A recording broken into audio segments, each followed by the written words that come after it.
அவை இன்றைக்கு முக்கியமான ஒரு காரியத்தை நாம் சிந்திக்கலாம். மனுஷனுடைய வாழ்க்கையில் மனிதர்கள் மேற்கொள்ளுகிற வேண்டிய அடுத்த அடிமைத்தனம் என்பது தனிமை. ஹல்லேலூயா. யோவான் சுவிசேஷம் 8ஆம் அதிகாரம் 29வது வசனத்தை நாம் வாசித்தால், யோவான் சுவிசேஷம் 8ஆம் அதிகாரம் 29வது வசனம், என்னை அனுப்பினவர் என்னுடனே கூட இருக்கிறார். பிதாவுக்கு பிரியமானவர்களை நான் எப்பொழுதும் செய்கிறபடியால் அவர் என்னை தனியே இருக்க விடவில்லை. ஆண்டவராக இருக்கிற இயேசு கிறிஸ்துவினுடைய வார்த்தை இது. என்னை அனுப்பினவர் என்னுடனே கூட இருக்கிறார். பிதாவுக்கு பிரியமானவர்களை நான் எப்பொழுதும் செய்கிறபடியால் அவர் என்னை தனியே இருக்க விடவில்லை. அல்லேலூயா. ஆனால் சிலுவையிலே இயேசு தனிமைப்படுத்தப்பட்டார். அந்த தனிமையினுடைய வேதனை அவர் தாங்க முடியாதபடினால்தான் சிலுவையிலிருந்து சத்தமிட்டு அழுதார் அல்லது சத்தமிட்டு கதறினார், என் தேவனே ஏன் என்னை கைவிட்டீர். தனிமை ஒரு கொடுமையானது. அல்லேலூயா. இயேசு தனிமை அனுபவித்தபடினால்தான் தன்னுடைய கடைசி வார்த்தையாக சொன்னார், ஆமென், இதோ உலகமெங்கும் புறப்பட்டு போய் சகல ஜாதிகளுக்கும் சுவிசேஷத்தை பிரசங்கள் சொல்லிட்டு கடைசியாக அவர் சொல்லுகிறார், உலகத்தின் முடிவு எந்த எல்லா நாட்களும் நான் என்ன செய்கிறேன், உங்களோடு கூட இருக்கிறேன். அல்லேலூயா. தனிமை மனுஷனை வேதனைப்படுத்தக்கூடியது. அல்லேலூயா. மனுஷனை குறித்து சொல்லும்போது சொல்லுகிறார்கள், மனுஷன் ஒரு சோசியல் அனிமல். அப்படின்னா ஒரு சமூக பிராணி. மற்றவர்கள்ட்ட பேசணும், மற்றவர்கள் தங்களை விசாரிக்கணும், மற்றவர்கள் தங்களோடு கூட நேரத்தை செலவு செய்யணும் அப்படின்னு சொல்லி விரும்புகிறவர்கள். ஆனால் இன்னைக்கு அநேகர் தனிமையில் இருக்கிறதை நாம் பார்க்க முடியும். அல்லேலூயா. தனிமை அல்லேலூயா பல சூழ்நிலைகளில் உண்டாகிறதை நாம் பார்க்க முடியும். ஆமென். புறக்கணிக்கப்படுகிறதுனால தனிமை உண்டாகிறது. ஆமென். ஹல்லேலூயா. ஸ்தோத்திரம். எல்லாம் இருக்கிறவர்களும் சில தனிமையாக இருக்கிறாங்க, சிலர் ஆமென் உண்மையாகவே தனிமையிலேயே இருக்கிறாங்க. எனக்கு வரக்கூடிய ஃபோனில் பல வயசான தாய்மார்கள் தகப்பன்மார்கள் பலர் பல இடங்கள்லேருந்து ஃபோன் பண்ணும்போது சொல்லுவாங்க, எங்களுக்கு யாருமே இல்லை, ஆகவே தான் உங்கள்கிட்ட என்ன செய்கிறோம், ஃபோன் பண்ணுகிறோம், ஒரு ஆறுதலுக்காக நாங்கள் ஃபோன் பண்ணுகிறோம், எங்களுக்கு என்று சொல்லி யாருமே இல்லை. ஆமென். அப்படி உண்மையாய் தனிமையில் இருக்கிறவர்கள் உண்டு, சிறைச்சாலைகளில் இருக்கிறவர்கள் உண்டு, தனிமையில் இருக்கிறவர்கள். கடுமையான வியாதியினாலே பாதிக்கப்பட்டிருக்கிறவர்கள் தனிமையில் இருக்கிறவர்கள் உண்டு, திருமணமாகாமல் இருக்கிறவர்கள் தனிமையில் இருக்கிறவர்கள் உண்டு. ஆனால் எல்லாம் இருந்தும் தனக்கு சுற்றில பலர் இருப்பாங்க, இருந்தும் தனிமையில் இருக்கக்கூடிய மனுஷர்களும் உண்டு. அல்லேலூயா. எல்லாம் இருக்கிறவங்க அநேக தங்களுக்கு தாங்களே சொல்லுகிறதை கேட்டிருக்கிறேன், எனக்கு யாருமே இல்லை, அவன் என்னை விசாரிக்கிறதற்கு யாருமே இல்லை, என்னை நேசிக்கிறதற்கு யாருமே இல்லை, எனக்கு உதவி செய்கிறதற்கு யாருமே இல்லை. ஏன் அவர்கள் சொல்லுகிறார்கள் என்று கேட்டால், ஒன்று அவங்களுடைய எதிர்பார்ப்புகளுக்கு ஏற்ற போல அவன் ஆளுடைய காரியங்கள் என்ன செய்யலை, நடக்கலை. அவர்கள் எதிர்பார்த்தது ஒன்று, நடந்தது ஒன்று. மனுஷர்களால் வஞ்சிக்கப்பட்டிருக்கிறார்கள், மனுஷர்களால் அவமானப்பட்டிருக்கிறார்கள், ஏமாற்றப்பட்டிருக்கிறார்கள். மனிதர்களால் ஏமாற்றப்பட்டவர்கள், அவமதிக்க பட்டவர்கள், வஞ்சிக்கப்பட்டவர்கள் தனிமையில் இருக்கிறார்கள். ஆமென். ஹல்லேலூயா. இனியும் சொல்ல போனால் ஆமென், யாரை அதிகமாய் நேசித்தார்களோ, யாருக்காக அதிகமாய் வாழ்ந்தார்களோ அவர்கள் ஆமென் இப்பொழுது கைவிடப்படுகிற போது, அவர்கள் தங்களை மறந்து போகிற போது அந்த தனிமையினுடைய ஆழம் அதிகமாக இருக்கிறது. வாழ்க்கையில் தோற்று போனவர்கள், ஆமென், காதலில் தோற்று போனவர்கள், மனுஷனை நேசித்து தோற்று போனவர்கள், ஆமென், ஹல்லேலூயா, பலகீனங்களினாலே தோற்று போனவர்கள், இப்படிப்பட்டவர்கள் தனிமையிலே கடந்து போய் கொண்டிருக்கிறார்கள். தனிமையில் இருக்கிறவர்களுக்கு உண்டாகக்கூடியதான பலவிதமான ஆமென் பின் விளைவுகள் என்னன்னு கேட்டால், ஆமென், திடீரென்று தற்கொலை செய்வதற்காக தூண்டப்படுகிறதான அனுபவங்கள், முகத்தில் சந்தோஷம் இல்லாதபடி ஆமென் எப்போதுமே துக்கமாக இருக்கிறது, யாரிடத்திலும் பேசாமல் இருப்பது, ஆமென் யாரை கண்டாலும் ஆமென் ஒதுங்கி இருக்கிறது, இதெல்லாம் தனிமையினுடைய விளைவுகள். ஆமென். மற்றவங்களுக்கு முன்பாக நிற்க முடியலை, அவங்கள்ட்ட பேச முடியலை. இனியும் பல புறக்கணிக்கப்பட்ட மனுஷர்களை பார்த்துருக்கிறேன். யாராவது ரெண்டு பேர் பேசி சிரிச்சுட்டு இருந்தால் அவங்களுடைய மனசில் தோணும், எங்களை குறித்து தான் என்ன செய்கிறாங்க, பேசுகிறாங்க, என்னைத்தான் அவமதிக்கிறாங்க. ஆமென். ஹல்லேலூயா. அது பலவிதமான தப்பான அபிப்பிராயங்களினாலே உண்டாகக்கூடியது. இந்த தனிமை பயத்தை கொண்டு வரும், தனிமை வியாதிகளை கொண்டு வரும், தனிமை ஆமென் தவறான முடிவுகளை எடுக்க பண்ணும், தனிமை தற்கொலைக்கு நேராக நடத்தும், தனிமை கோபத்தை அதிகரிக்க பண்ணும், தனிமை எரிச்சலை கொண்டு வரும், தனிமை மற்றுள்ளவர்களை புறக்கணிக்க பண்ணும், தனிமை வியாதியை கொண்டு வரும். ஆனால் இன்றைக்கு தனிமை உணர்வுகளிலிருந்து கர்த்தர் நமக்கு விடுதலையை தருவாராக. அல்லேலூயா, அல்லேலூயா, ஆமென். தனிமை ஒரு பொல்லாத காரியம். ஆமென். சிலர் எப்போதும் தனிமையில் இருந்தால் உட்கார விரும்புவார்கள். இன்னைக்கு இருக்கிற ஆமென் சமூகம் ஆமென் ரொம்ப சீர்கெட்டதாக மாறிவிட்டது. ஏனென்றால் ஆமென் ஒரு காலகட்டங்களில் பிள்ளைகள் எல்லாம் வெளியே தான் இருப்பாங்க, வீட்டுக்குள்ளே இருக்க மாட்டார்கள். எப்போதுங்க தான் இருப்பாங்க, வெளியே இருப்பாங்க. நாங்கள்லாம் பிறந்து வளர்ந்த காலங்களில் அப்படி தான் நம்மளை தேடி அங்கங்கே வருவாங்க. வந்து கம்பும் எடுத்துட்டு விரட்டி அடித்து எப்படியாவது பிள்ளைகளை வீட்டுக்கு கொண்டு வருவாங்க. ஏன்னா 10 பிள்ளைங்க ஒன்றா இருக்கும், அது விளையாடும். அது பெண் பிள்ளைன்னா பல அதுகளுக்கான விளையாட்டு, ஆண் பிள்ளைகள்னா அதுகளுக்கான விளையாட்டு, இப்படி அதுக கிரவுண்டில் போய் அல்லது 10 பேரோடு சேர்ந்து விளையாடி கொண்டு இருக்கும். ஆனால் இன்னைக்குள்ள பிள்ளைகள் அப்படி இல்லை. அது அடக்கோழி மாதிரி எங்கே தான் இருக்குது, வீட்டுக்குள்ளே தான் இருக்குது. வீட்டை விட்டு அது வெளியே என்ன செய்யறதில்ல, இறங்கலை. அப்படின்னா வீட்டுக்குள்ளே இருக்குன்னா வீட்டுக்குள்ளே எல்லாம் செஞ்சுட்டு இருக்குன்னு அர்த்தம் கிடையாது. அதுக்குன்னு ஒரு ரூம் இருந்தால் அந்த ரூமுக்குள்ளேயே இருக்குது, அதை விட்டு வெளியே வரல. கையில் ஒரு செல்ஃபோனை வச்சுக்கிட்டு அதிலேயே நோண்டி காலத்தை போக்கி அது தனிமைக்குள்ளாக மாறுகிறது. இந்த தனிமை உணர்வுகளினாலே ஆமென் மனுஷனுக்கு ஆமென் உலகம் என்ன என்கிறது தெரியாமல் போகிறது, மற்றவர்களை யாருன்னு தெரியாமல் போகிறது, குடும்ப உறவுகள் தெரியாமல் போய்விடுகிறது. ஆமென் யாரை நேசிக்கணும், யார்கிட்ட எப்படி பேசணும், யார்கிட்ட எப்படி பழகணும், இது ஒன்றும் தெரியாத ஒரு கொடுமையான சூழ்நிலைகளுக்கு நேராக மனிதர்கள் இன்னைக்கு என்ன செய்யறாங்க, தள்ளப்பட்டு கொண்டிருக்கிறாங்க. பக்கத்து வீட்டில் வசிக்கிறவர்கள் யாருன்னு கூட என்ன செய்யல, தெரியல.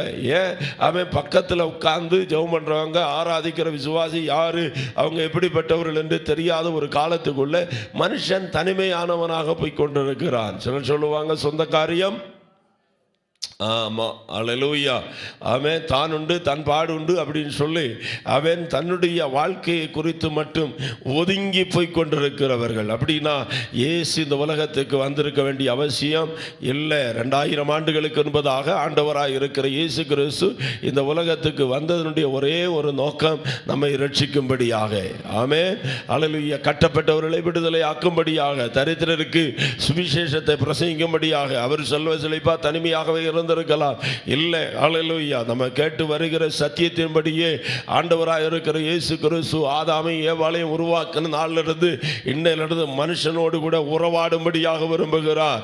பகலின் குளிர்ச்சியான நேரங்கள் எல்லாம் தேவனாகி கர்த்தர் தோட்டத்தின் நடுவில் உலாவும்படியாக வந்தார். ஏன்? அவர் மனுஷன் தன்னோடு கூட தொடர்பு கொள்ளணும்னு விரும்புகிறாரு. தன்னுடைய கவலைகளை அவரிடத்தில் சொல்ல வேண்டும் என்று விரும்புகிறார். தன்னுடைய வாழ்க்கையில் உள்ள நிறைவுகளை ஆண்டவர்கிட்ட சொல்லணும்னு விரும்புகிறாரு. ஆண்டவர் ஒவ்வொரு காரியங்களையும் மனுஷன்ட பேச விரும்புகிறாரு. எப்படி ஆண்டவர் ஆமென் மனுஷனை படைச்சதெல்லாம் சொன்னாரோ, எப்படி அவனை மண்ணினால படைச்சேன்னு சொன்னாரோ, எப்படி அவனுக்கு ஜீவ சுவாசத்தை கொடுத்தேன்னு சொன்னாரோ, எப்படி அவனை ஏதேன் தோட்டத்தில் வைத்தேன்னு சொன்னாரோ, எல்லா காரியத்தையும் மனுஷனும் ஆண்டவர்கிட்ட சொல்லும்படியாக விரும்புகிறார். அல்லேலூயா. பக்கத்தில் இருக்கிறவங்களை பார்த்து சொல்லுங்க, உறவாடுகிறவர்களாக இருக்கணும். ஆமென்.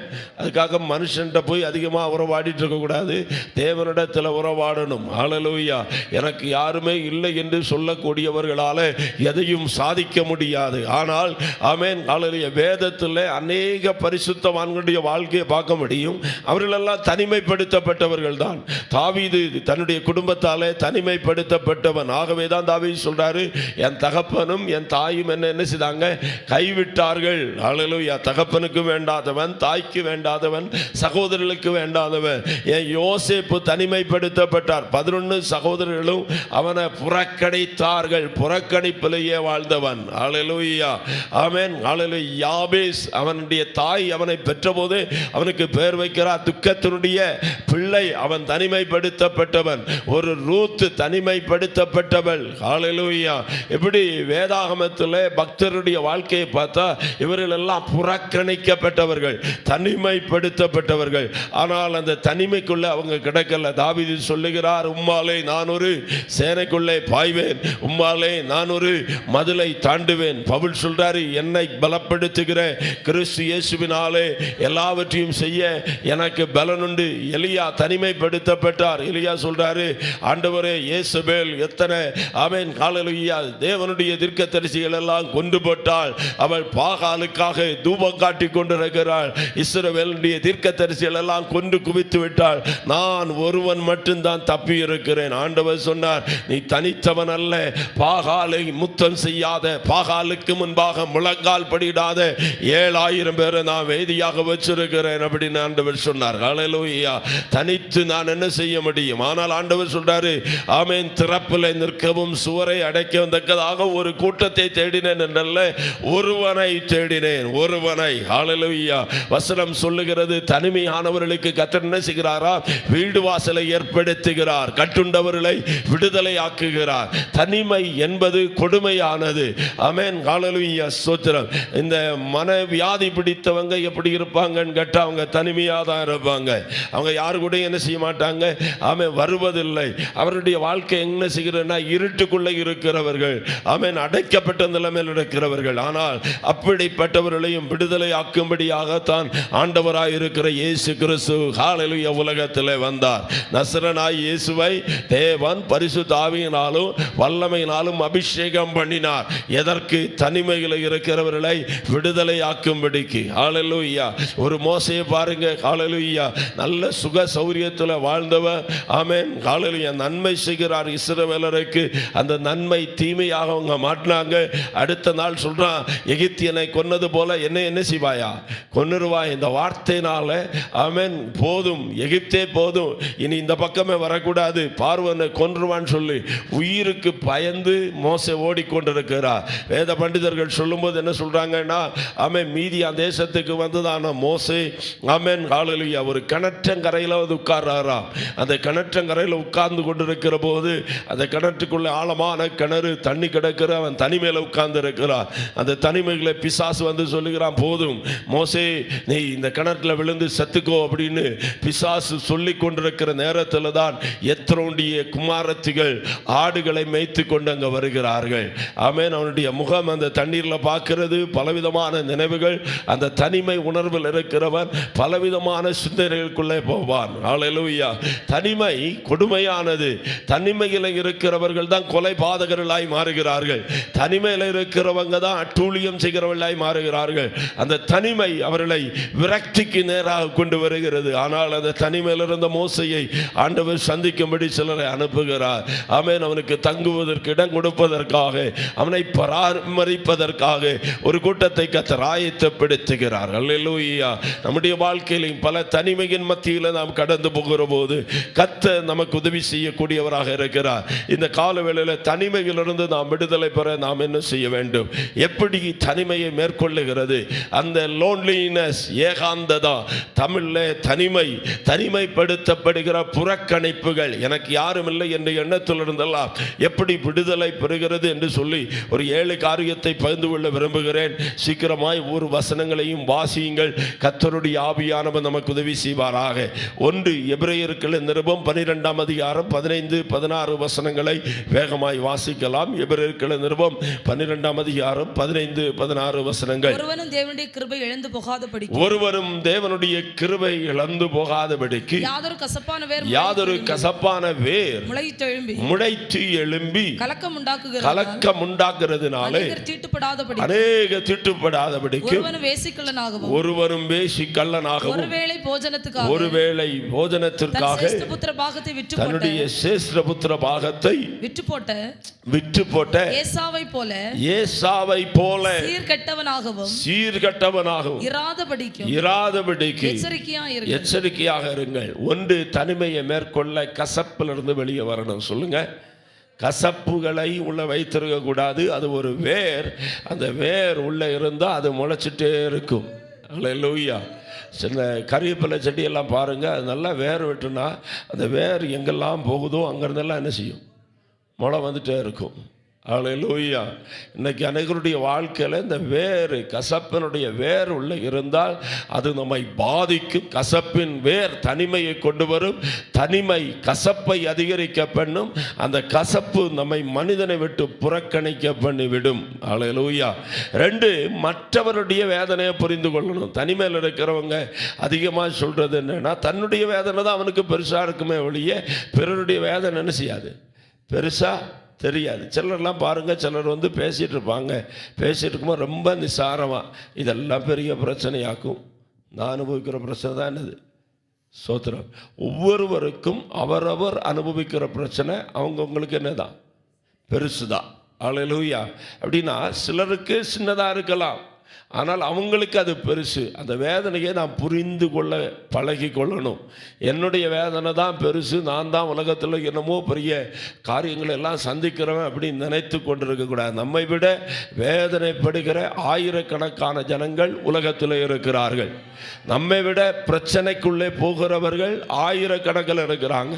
நம்மை விட தேவையில் இருக்கிற ஜனங்கள் ஆயிரக்கணக்கில் இருக்கிறாங்க. 2 தீமோத்தேயு 1ஆம் அதிகாரம் ஆமென் 3-4 வசனங்கள். 2 தீமோத்தேயு 1ஆம் அதிகாரம் 3. நான் இரவும் பகலும் இடைவிடாமல் ஜெபங்களில் உன்னை நினைத்து உன் கண்ணீரை ஞாபகம் பண்ணி சந்தோஷத்தால் நிறையப்படும்படி உன்னை காண வாஞ்சையாயிருந்து உன்னுள்ள மாயமற்ற விசுவாசத்தை நினைவு கூறுகிறதுனால் உன்னுடைய மாயமற்ற விசுவாசத்தை நினைவு கூறுகிறதுனால் என் முன்னோர்கள் முதற்கொண்டு சுத்த மனசாட்சியோட ஆராதித்து வரும் தேவனை நான் ஸ்தோத்திரிக்கிறேன். போதும். ஒரு பவுல் தனிமையில சிறைச்சாலையில் இருந்துட்டு இந்த நிருபத்தை எழுதுகிறார். அந்த தனிமையில் இருக்கிற பவுலுக்கு தன்னுடைய தனிமை பெருசாக தெரியல. ஆனால் வெளியே இருக்கிற ஒரு தீமோத்தேயை குறித்து, அவனுடைய உத்தம குணத்தை குறித்து, அவனுடைய விசுவாசத்தை குறித்து, அவனுடைய பாடுகளை குறித்து, அவனுடைய கண்ணீரின் ஜெபங்களை குறித்து மேன்மையாக எண்ணுகிறார். அல்லேலூயா. அவன் கொஞ்சம் நம்மளை தன்னை கொஞ்சம் நினச்சி பாருங்களேன். ஏன் நமக்கு அவன் தனிமை உணர்வு அதிகமாக வருதுன்னா ஒரே ஒரு காரணம், மற்றவர்களை நான் அற்பமாக எண்ணுகிறது தான். மற்றவர்களை நம்ம பிரச்சனை தான் நமக்கு பெருசாக இருக்க ஒழிய இனியொரு ஆளை நமக்கு பார்த்தா அவங்க ஜெபிக்கிறது போலையும் தெரியலை, அவங்க ஆராதிக்கிறது போலையும் தெரியலை, அவங்களுடைய வாழ்க்கையில் நன்மை எதுவும் இருக்கிற மாதிரி நமக்கு என்ன செய்யலை, தெரியலை. ஆமென். மற்றவர்களை கொஞ்சம் உயர்வாக எண்ணி பார்த்தாலே நம்முடைய தனிமை மாறும். தீமோத்தேயுக்கு பவுல் சொல்லும்போது தான் சொல்கிறாரு, அல்லேலூயா, உன்னுடைய ஜெபங்களை நான் நினைக்கிறேன்ப்பா, உன்னுடைய கண்ணீரை நான் நினைக்கிறேன், உனக்குள்ளே இருந்த மாயமற்ற விசுவாசத்தை நான் என்ன செய்கிறேன், நினைக்கிறேன். கொஞ்சம் நினச்சி பார்க்கணும். ஆமே, ஒரு ஆளை பார்த்தா அவங்களுக்குள்ள ஏதாவது நல்ல காரியம் இருக்கா அப்படின்னு நினச்சி பார்த்தா ஆமே நமக்கு துதிக்கிறதற்கு ஆமேன் ஏதுவாக இருக்கும். இல்லாட்டா பார்க்குற ஆளெல்லாம் நமக்கு எதிராளியாக தான் இருக்கும். பார்க்குற ஆளெல்லாம் நமக்கு விரோதமாக செய்யக்கூடியவங்களாக தான் தோணும். அதை பார்க்கும்போது நம்ம இனியும் கொஞ்சம் கூட என்ன செய்வோம், சோர்ந்து போகிறதில்ல, ஒதுங்கி கொள்வோம். அல்லேலூயா. எல்லாரையும் சத்துருவா பார்த்தோன்னா நம்ம யார்கிட்டையும் என்ன செய்ய முடியாது, பேச முடியாது. எல்லாரையும் கள்ளனாக பார்த்தோன்னா நம்ம பிறகு எல்லாரையும் கண்டு ஒதுங்கிட்டு தான் இருப்போம். ஏன் சில மனுஷங்க ஒதுங்குறாங்க, ஏன் சிலர் இன்னொரு ஆளை பார்த்தா சோத்திரன்னு சொல்கிறது இல்லை. அவங்களுக்கு மனசில் ஏதோ காயங்கள் இருக்கும், மனசில் ஏதோ பாதிப்புகள் இருக்கும். அவங்களுக்கு காண்றதெல்லாம், இந்த மஞ்சள் கண்ணாடி போட்டவனுக்கு காண்றதெல்லாம் எப்படி தான் தெரியும், மஞ்சையாக தான் தெரியும். ஆட்களுடைய பிரச்சனை இல்லை, கண்ணாடியை கலற்றிட்டு மனுஷனுக்குள்ளே இருக்கிற நல்ல காரியங்களை பார்த்தால் நம்முடைய வாழ்க்கையில் மாற்றங்களை கர்த்தர் தருவார். அல்லேலூயா. 3ஆவதாக, பிறர் நமக்கு என்ன செய்யணும்னு நம்ம நினைக்கிறோம், அதை நம்ம எதிர்பார்த்துட்டு அவங்க செய்யலை அப்படின்னு சொல்லி நம்ம ஒதுங்கிடுறோம். அதான் நம்முடைய தனிமைக்கு காரணம். அப்படி தானே? அல்லேலூயா. அவங்க என்கிட்ட விசாரிக்கலை, அவங்க அதில் கொஞ்சம் கூட ஈகோ வேறு வரும். அவங்க யாரும் என்னை பார்த்து சிரிக்கலை. சின்ன பிள்ளைங்க நிறைய பேர் சொல்லியிருக்கிறாங்க, அவன் என்கிட்ட பேசலை பாஸ்டர், என்னை பார்த்து சிரிக்கலை பாஸ்டர், என்னை சேர்த்துக்கிடல பாஸ்டர். அல்லேலூயா. நம்ம என்ன சொல்லுவோன்னா, நீ போய் அவங்கள்ட்ட சேர்ந்துக்கிட வேண்டியதானே. வசனத்தை வாசிங்கள். மத்தேயு சுவிசேஷம் 7ஆம் அதிகாரம் 12வது வசனம். மத்தேயு 7:12. ஆதலால் மனுஷர் உங்களுக்கு எவைகளை செய்ய விரும்புகிறீர்களோ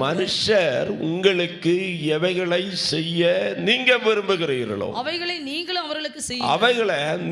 அவர்களுக்கு என்ன செய்யுங்கள். இதுவே நியாயப்பிரமாணம். பக்கத்தில் உள்ளவங்களை பார்த்து சொல்லுங்க, மனுஷர் உங்களுக்கு என்ன செய்யணும்னு விரும்புகிறீங்களோ அதை நீங்க அவங்களுக்கு செய்யுங்கள். சோர்விலிருந்து மேற்கொள்ளக்கூடிய ஒரே ஒரு வழி என்ன தெரியுமா? பிறரை விசாரிக்கிறதா. அல்லேலூயா, ஆமென், அல்லேலூயா.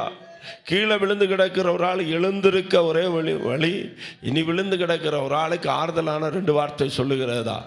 பிறர் உங்களுக்கு என்ன செய்ய வேண்டும் என்று நீங்கள் விரும்புகிறீர்களோ அதை அவர்களுக்கு என்ன செய்யுங்க. அல்லேலூயா. எல்லாரும் என்கிட்ட பேசணும்னு விரும்புனா நான் என்ன செய்யணும்? பேசணும். எல்லாரும் என்னை பார்த்தா சிரிக்கணும்னு விரும்புனா நான் என்ன செய்யணும்? சிரிக்கணும். அல்லேலூயா. நம்ம வீட்டுக்கு எல்லாரும் வரணும்னு விரும்புனா நம்ம என்ன செய்யணும்? அவங்க வீட்டுக்கு போகணும். அல்லேலூயா. எப்படி எல்லாம் நம்ம செய்யணும்னு நமக்கு கிடைக்கணும்னு நம்ம நினைக்கிறோமோ அதை நாம் செய்வதற்கு முந்திக் கொண்டால், அதுதான் வசனம் சொல்லுகிறது, பிறர் உங்களுக்கு என்ன செய்ய வேண்டும் என்று விரும்புகிறீர்களோ அதை நீங்கள் அவர்களுக்கு செய்யுங்கள். தனிமையை மேற்கொள்வதற்கு 4வதாக அன்பை வெளிப்படுத்துவதற்கான சமயம் கிடைத்தால் அதை இழந்து போகக்கூடாது. யோவான் சுவிசேஷம் 15:13 ஆண்டவராக இருக்கிற இயேசு கிறிஸ்து அவன் தன்னுடைய சீசர்களுக்கு சொல்லுகிற மகிமையான வார்த்தைகள். ஒருவன் தன் சிநேகிதருக்காக தன் ஜீவனை கொடுக்கிற அன்பிலும் அதிகமான அன்பு ஒருவரிடம் பாருங்க. அல்லேலூயா.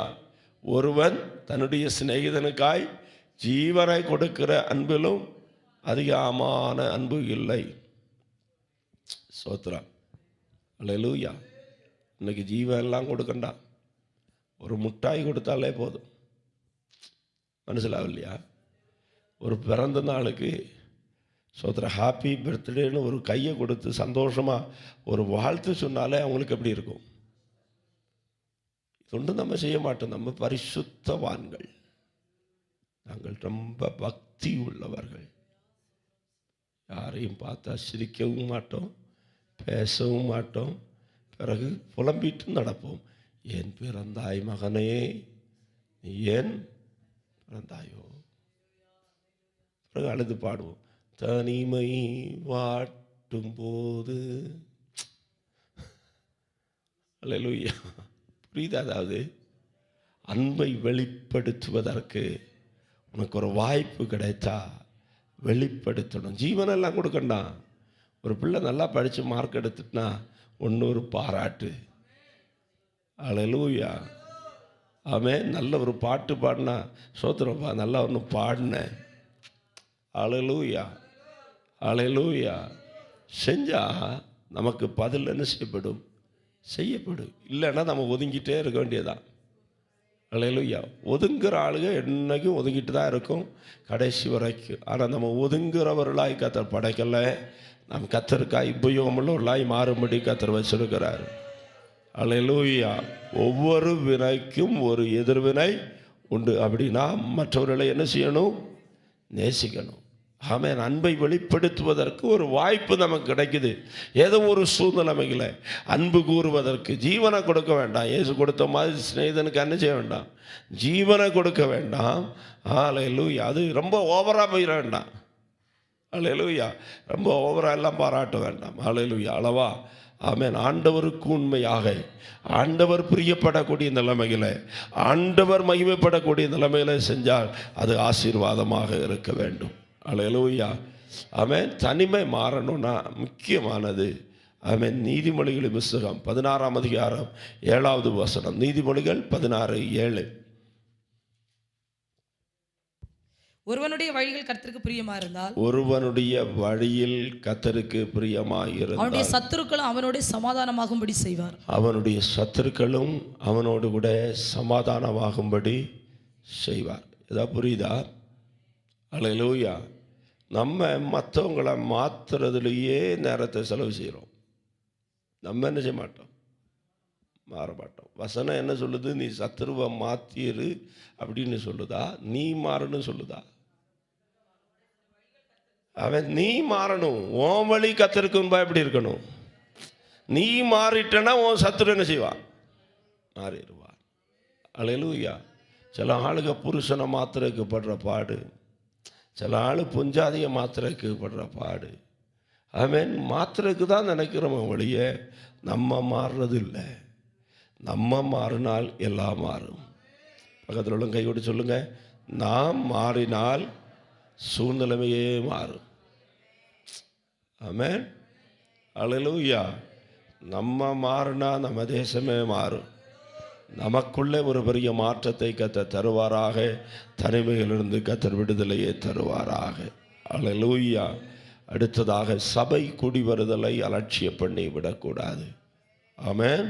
சபை கூடுதலை விட்டோன்னா தனிமையின் ஆழத்துக்குள்ளே போயிடுவோம். எபிரேயர் 10:25, சபை கூடி வருதலை சிலர் விட்டு விடுகிறது போல நீங்கள் விட்டு விடக்கூடாது. நாளானது சமீபித்திருக்கிறபடியினால நீங்கள் அதிகமாக புத்தி சொல்லி பக்தி விருத்தி அடையுங்கள். அல்லேலூயா.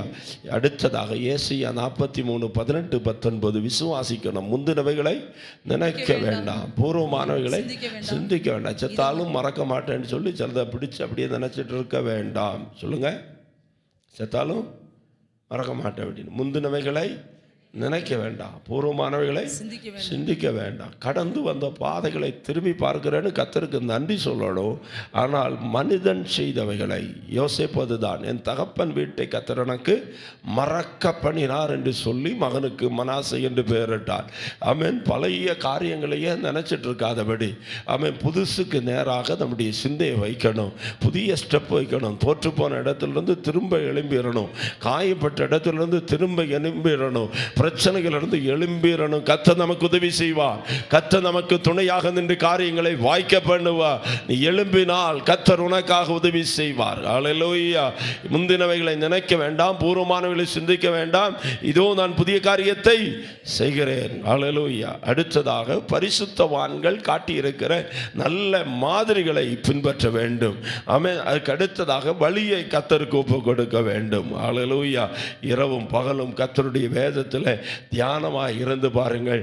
தனிமையில் இருந்து கர்த்தர் நமக்கு விடுதலை தருவார். கண்களை மூடுவோம், ஜெபம் பண்ணுவோம். பரலோகத்தின் பிதாவே, அல்லேலூயா, நசரேயனாகிய இயேசு மேலே வெளிப்பட்ட அந்த அபிஷேகத்தினாலே தனிமையானவர்களை விடுதலை ஆக்கினது போல இன்றைக்கும் எங்கள் வாழ்க்கையில், எங்களுடைய சமூகத்தில் தனிமைப்படுத்தப்பட்டிருக்கிற மக்களை விடுதலை ஆக்குவீராக. ஆமென். நாங்கள் மற்றுள்ளவர்களை நேசிக்கிறவர்களாய், பாராட்டுகிறவர்களாய், பிறருக்காய் ஜெபிக்கிறவர்களாய், நல்ல சுபாவங்களை வெளிப்படுத்தக்கூடியவர்களாய், கசப்புகளை விட்டு வெளியே வருகிறவர்களாய், பிறர் எங்களுக்கு என்ன செய்யணுமோ அதை செய்கிறவர்களாய், ஆண்டவரே, மற்றுள்ளவர்களுக்கு பிரயோஜனமாக இருக்க கிருபை தாங்க. தனிமை என்கிற சிறையிலே அடைக்கப்பட்டிருக்கிறவர்கள், மன அளவில் பாதிக்கப்பட்டிருக்கிறவர்கள், எனக்கு யாருமே இல்லை என்று சொல்லும் வியாதியினாலே, சொந்த பந்தங்களுடைய மரணத்தினாலே, தாங்கள் நேசித்தவர்கள் கைவிட்டபடினாலே தனிமையில் இருக்கிற மக்களை கர்த்தர் விடுவிப்பீராக. இதோ உலகத்தின் முடிவறியந்தோ சகல நாட்களில் தான் உங்களோடு கூட இருக்கிறேன்னு சொன்னீங்களே. இயேசுவை பிதாவாகிய தேவன் தனியாக இருக்க விடவில்லையே, எங்களை நீ தனிமையாக விடுவது இல்லை. ஆமென். எங்களோடு கூட நீங்க இருக்கிறீங்கப்பா. இந்த நாளிலும் உடைய பிரசன்னத்தை நாங்கள் அனுபவிக்க எங்களை சுற்றிலும் உடைய தூதர்களை அனுப்பி இருக்கிறீங்க. எங்களோடு கூட கர்த்தருடைய பிரசன்னம் இருக்கிறது என்பதை அறிந்து தேவனோடு கூட எப்போதும் உறவாடி உறவாடி உறவாடி அல்லேலூயா, என்னை பலப்படுத்துகிற கிறிஸ்து இயேசுவினாலே எல்லாவற்றையும் எனக்கு செய்ய பலன் உண்டு என்று சொல்லி நாங்கள் மகிமையான காரியங்களை செய்ய கிருபைதாங்க. இந்த நாளை ஆசீர்வதியும், தொடர்ந்து நடக்கிற எல்லா காரியங்களையும் பொறுப்படுத்திக் கொள்ளும். ஆமென். ஹல்லேலூயா. இந்த நாளுடைய ஒவ்வொரு நிகழ்வுகளிலும் கர்த்தர் கூட இருங்க. இயேசுவின் நல்ல நாமத்தில் ஜெபிக்கிறோம். ஜெபங்கள் நல்ல பிதாவே. என் ஆத்மாவே கர்த்தரை ஸ்தோத்திரி, என் முழுமே நாமத்தை ஸ்தோத்திரி. என் ஆத்மாவே கர்த்தரை ஸ்தோத்திரி, கர்த்தர் செய்த சகல உபகாரங்களையும் மறவாதே. ஆமென். கர்த்தர் நம்மை ஆசீர்வதிப்பாராக. சமாதானத்தோடு சொல்லும்.